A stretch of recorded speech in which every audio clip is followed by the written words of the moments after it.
Assalamualaikum warahmatullahi wabarakatuh. Salam sejahtera bagi kita semua. Perkenalkan, nama saya Rida Ainun dan saya di sini tidak sendirian. Saya ditemani oleh teman rekan setim saya yaitu Safa Luna dan juga Nabila Azhara.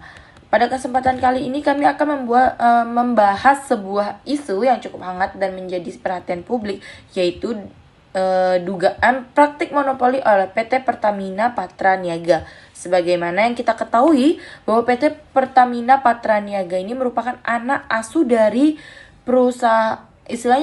anak perusahaan dari PT Pertamina Persero yang memiliki peran penting dalam distribusi dan perdagangan energi di Indonesia.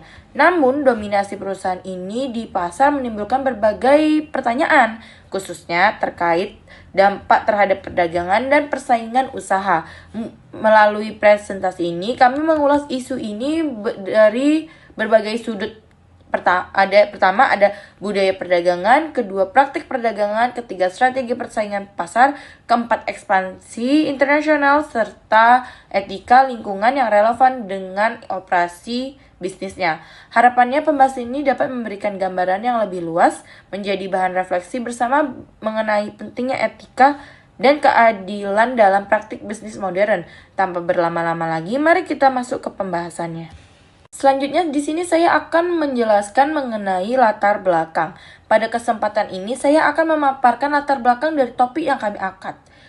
Etika bisnis memegang peran penting dalam memastikan operasional perusahaan berjalan yang adil dan bertanggung jawab. Salah satu kasus yang menjadi sorotan adalah dugaan monopoli oleh PT Pertamina Patraniaga dalam perdagangan LPG non-subsidi yang saat ini sedang dibekukan oleh KPPU. Kasus ini menarik perhatian publik karena melibatkan BUMN dan berkaitan langsung dengan kebutuhan masyarakat luas. Praktik monopoli tersebut diduga menyebabkan keuntungan yang berlebih bagi perusahaan, namun merugikan untuk konsumen, serta mendorong konsumsi LPG subsidi. Akibatnya, hal ini membebani anggaran negara. Situasi ini menimbulkan pertanyaan besar mengenai bagaimana sih penerapan etika dalam strategi bisnis dan tanggung jawab sosial perusahaan, khususnya dalam konteks BUMN yang seharusnya mengutamakan kepentingan masyarakat. Nah, selanjutnya saya akan membahas mengenai rumusan masalah. Setelah memaparkan latar belakang masalah, kami memaparkan masalah yang akan menjadi fokus dalam presentasi ini. Berdasarkan latar belakang yang telah dijelaskan, terdapat beberapa rumusan masalah utama yang kami bahas, yaitu satu, adanya budaya perdagangan, kedua, adanya praktik perdagangan, ketiga, strategi persaingan pasar, keempat, ekspansi internasional, kelima, ada etika lingkungan. Rumusan masalah ini menjadi panduan bagi analisis dan diskusi yang akan kami lakukan selanjutnya. Selanjutnya, saya akan membahas mengenai budaya perdagangan. PT PPN menerapkan budaya organisasi melalui kebijakan yang berfokus pada integritas, keselamatan, keberlanjutan, dan tata kelola yang baik. Penerapan budaya ini diwujudkan melalui 4 hal, yaitu: pertama, adanya nilai akhlak, amanah, kompeten, harmonis, loyal, adaptif, kolaboratif sebagai pedoman perilaku karyawan. Lalu selanjutnya juga ada program Living HSSI Culture, yaitu menanamkan pentingnya keselamatan kerja, kepatuhan, dan keberlanjutan. Selanjutnya ada sistem Supreme dan Heritage, yaitu mendukung manajemen resiko, kualitas operasional, dan kepatuhan terhadap prosedur kerja.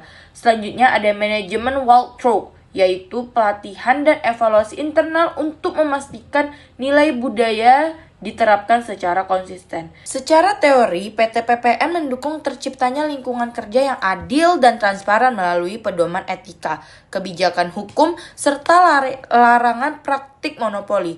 Tetapi, dugaan monopoli LPG non-subsidi ini menunjukkan bahwa implementasi nilai tersebut belum sepenuhnya tercermin di lapangan. Untuk menanamkan etika bisnis, PT PPN mengadakan pelatihan, seminar, sosialisasi kebijakan, dan evaluasi kinerja yang mencakup kepatuhan terhadap nilai-nilai perusahaan. Sistem pelaporan pelanggarannya itu disediakan untuk mendorong budaya integritas.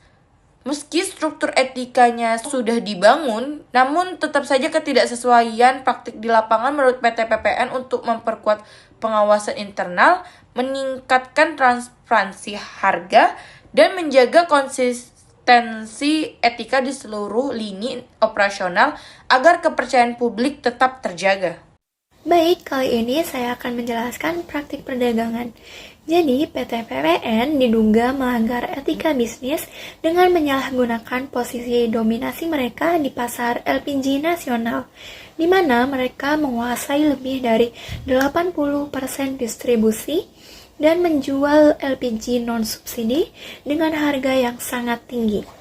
Praktik ini menyulitkan para pesaing, hingga menghasilkan keuntungan yang berlebih seperti supernormal profit, dan menimbulkan distorsi pasar karena konsumen beralih kepada LPG subsidi.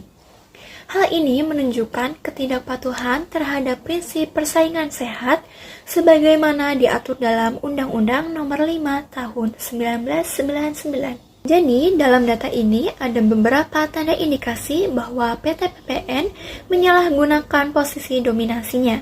Yang pertama, dominasi pasar lebih dari 80%, baik itu subsidi maupun non-subsidi. Yang kedua, menetapkan harga tinggi kepada pesaing.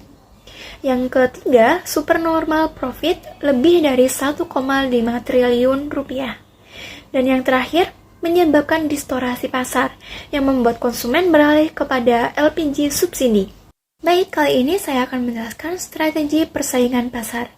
Jadi, PT PPN sepertinya menggunakan strategi dominasi pasar dengan menguasai lebih dari 80% pangsa LPG nasional dan juga LPG impor, serta memasarkan LPG non-subsidi seperti Bright Gas dengan menjual LPG bulk kepada pesaing seperti Blue Gas dan juga Prime Gas dengan harga yang cukup sangat tinggi, yang menyulitkan para pesaing untuk saling bersaing.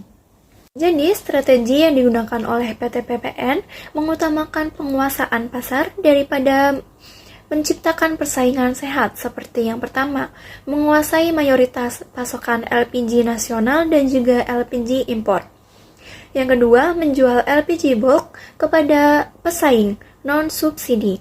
Yang ketiga, menetapkan harga yang cukup tinggi yang menghasilkan supernormal profit sekitar lebih dari 1,5 triliun, 10 kali dari LPG subsidi. Jadi, strategi ini mempengaruhi harga pasar, menutup ruang gerak para pesaing, mendorong konsumen beralih kepada LPG subsidi, memberikan PT PPN keuntungan yang sangat besar dari struktur harga yang tidak kompetitif, serta beresiko menimbulkan eksploitasi pasar. Selanjutnya yang keempat ada ekspansi internasional. Sebagai bagian dari Pertamina Group, PT PPN menunjukkan komitmen untuk menjadi pemain global di industri energi, sejalan dengan visi induknya sebagai perusahaan energi kelas dunia. Perusahaan telah mengambil langkah strategis, seperti kerjasama dengan mitra internasional dan perluasan distribusi LPG ke negara-negara tetangga. Untuk mendukung ekspansi, PT PPN menyesuaikan strategi pemasaran, kualitas produk, sistem logistik, dan kebijakan harga agar sesuai dengan regulasi negara tujuan dan menghindari praktik tidak etis seperti dumping dan monopoli. Perusahaan juga wajib mematuhi regulasi dan etika global, termasuk standar WTO dan kebijakan lingkungan internasional. Namun, ekspansi global perlu diiringi evaluasi terhadap praktik bisnis domestik. Dugaan monopoli di pasar lokal dapat menjadi hambatan reputasi, sehingga integritas dan kepatuhan terhadap etika bisnis menjadi kunci agar PT PPN dapat diterima di pasar internasional. Lalu yang terakhir ada etika lingkungan. Etika lingkungan sendiri adalah bagian yang penting dari etika bisnis, terutama dalam sektor energi yang berdampak besar kepada ekosistem. PT PPN selaku pemain utama sektor energi memikul tanggung jawab yang besar terhadap keberlanjutan lingkungan. Perusahaan telah menerapkan sistem manajemen lingkungan melalui kebijakan HSSE dan berbagai inisiatif keberlanjutan, termasuk teknologi ramah lingkungan, pengurangan emisi gas rumah kaca, dan pengelolaan limbah operasional. PT PPN juga mendukung penggunaan energi bersih dan efisiensi energi, serta wajib mematuhi regulasi seperti Undang-Undang Nomor 32 Tahun 2009 dengan melakukan AMDAL dan audit lingkungan secara berkala. Namun, meskipun telah memiliki kebijakan yang formal, tantangan dalam implementasinya tetap ada. Dugaan praktik monopoli yang mendorong peningkatan produksi dan distribusi LPG secara masif berisiko memperburuk jejak karbon jika tidak dibarengi pengelolaan lingkungan yang memadai. Maka, komitmen terhadap etika lingkungan perlu terus diperkuat dan diawasi secara menyeluruh. Nah, kesimpulannya, meski PT PPN ini telah memiliki kebijakan dan budaya organisasi yang berbasis etika, praktik di lapangan itu menunjukkan adanya ketidaksesuaian dengan prinsip tersebut.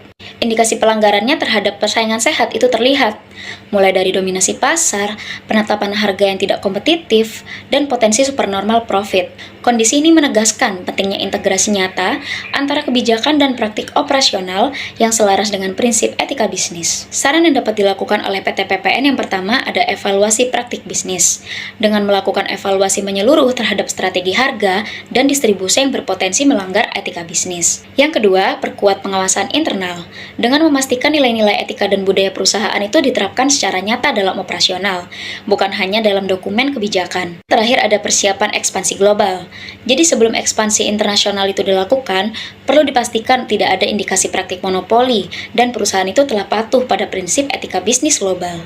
Nah, kita sudah sampai di penghujung presentasi nih. Demikian presentasi yang dapat kami sampaikan mengenai dugaan praktik monopoli oleh PT Pertamina Patraniaga ditinjau dari berbagai aspek seperti budaya praktik, perdagangan, strategi persaingan pasar, ekspansi internasional, serta etika lingkungan. Kami berharap pembahasan ini dapat memberikan wawasan baru serta mendorong kesadaran akan pentingnya pengawasan terhadap praktik bisnis, terutama yang melibatkan perusahaan besar dan berdampak luas bagi masyarakat. Kami menyadari bahwa materi yang kami sampaikan masih jauh dari sempurna. Oleh karena itu, kami sangat terbuka terhadap kritik, saran maupun pertanyaan dari teman-teman semua. Terima kasih atas perhatian dan waktunya. Sampai jumpa di presentasi berikutnya. Wassalamualaikum warahmatullahi wabarakatuh.